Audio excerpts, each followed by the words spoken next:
स्थित मारवा स्टूडियो में AFT school of digital marketing द्वारा आयोजित GDMC global digital media conclave के तहत data driven story telling beyond the dashboard विषय पर एक विशेष सेशन का आयोजन किया गया। इस दौरान डिजिटल मीडिया, डेटा एनालिस्ट और कंटेंट स्ट्रेटजी के विभिन्न पहलुओं पर विस्तार से चर्चा की गई। कार्यक्रम में डिजिटल और मीडिया क्षेत्र के प्रतिष्ठित एक्सपर्ट जयदीप घोष, अनन्या जैन, निधि जैन, रचना गर्ग और संजय सिन्हा विशेष रूप से उपस्थित रहे। सभी स्पीकर्स ने data based journalism, audience behaviour, digital trends और इफेक्टिव स्टोरी टेलिंग के महत्व पर अपने विचार साझा किए। इस अवसर पर अतिथियों ने कहा कि आज के डिजिटल युग में सिर्फ डाटा कलेक्ट करना ही काफ़ी नहीं है, बल्कि उससे मीनिंगफुल स्टोरी में कन्वर्ट करके ऑडियंस तक प्रभावशाली तरीके से पहुंचाना भी उतना ही ज़रूरी है।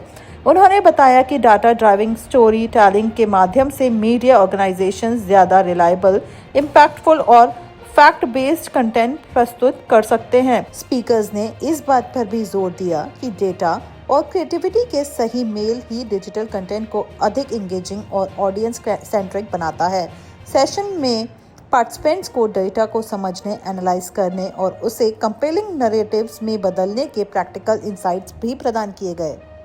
GDMC का आज आयोजन किया गया मारवा स्टूडियो में, क्या बताना चाहोगे इसके बारे में? AI के आने के बाद से क्या क्या बदलाव देखने को मिले? पहली बात तो ये इनिशिएटिव बहुत अच्छा था, so I really appreciate, because students के लिए आजकल AI के साथ चलना इज़ वेरी वेरी इंपॉर्टेंट। तो ये जो इवेंट था ये स्पेसिफिकली AI डिस्क्राइब करने के लिए था कि AI के क्या बेनिफिट हैं, उससे क्या इम्पैक्ट पड़ता है। तो एक स्टूडेंट जो ग्रो कर रहा है उस माइंडसेट से कि AI के साथ मैं कैसे चल सकता हूँ, उसके लिए बहुत ज़्यादा इनिशिएटिव, बहुत इंटरेस्टिंग इम्पैक्ट था। तो अगर स्टूडेंट्स इसको जेन्युइनली अडाप्ट करें और इम्प्लीमेंट करें अपनी लाइफ में, तो बहुत इजीली और बहुत अच्छे से वो AI का यूज कर सकते हैं। So I will say it was a great event. Essentially, I think AI is a part of our lives today, day-to-day lives, as well as corporate and enterprise lives. So it was important that in the media and technology and the data analytics discussion that we are having here, and also the part of creativity, AI is become almost an indispensable part of the vocabulary now. Hence, we discussed all the issues. But one thing I must tell you that everywhere where we discussed the use of AI and generative AI and other AI tools, we always said that human judgment is important and human judgment needs to be there. We cannot replace human judgment or human beings with AI fully. AI will help us in addressing the issue of identifying patterns and doing things faster. But human judgment and decision making needs to be complemented and blended with the use of AI. आज का event बहुत अच्छा था। I think it was very interesting and interactive. जो topic भी हम लोगों ने चूज़ किया था बहुत ही इम्पॉर्टेंट है आजकल की जनरेशन के लिए to understand that topic, given that AI is here to stay और AI यहाँ पे काफ़ी लंबे टाइम तक रहेगा।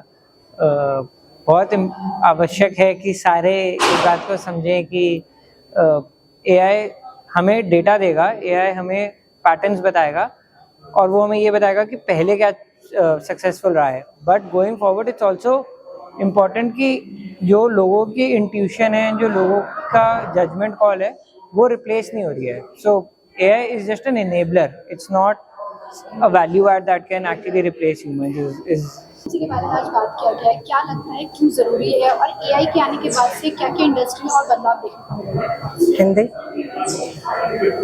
सो GDMC is a very nice initiative. एक नया आइडिया है जो कि इस college school of digital marketing ने स्टार्ट किया है from the AFT side, and I think it's a idea where they have brought so many students together. Of course, from the field of industry, people have come, research and technology. काफ़ी experts इधर आए हैं जिन्होंने आज बात की है कि AI की कितनी how AI से हम क्या क्या कर सकते हैं और AI को हमने किस तरीके से इस्तेमाल करना चाहिए, उसका ओवर यूज से भी नुकसान हो सकता है और किस तरीके से हम उसका फ़ायदा उठा सकते हैं। तो जब हम AI को समझेंगे तब हम उसका सही से इस्तेमाल या सही से प्रयोग कर सकते हैं।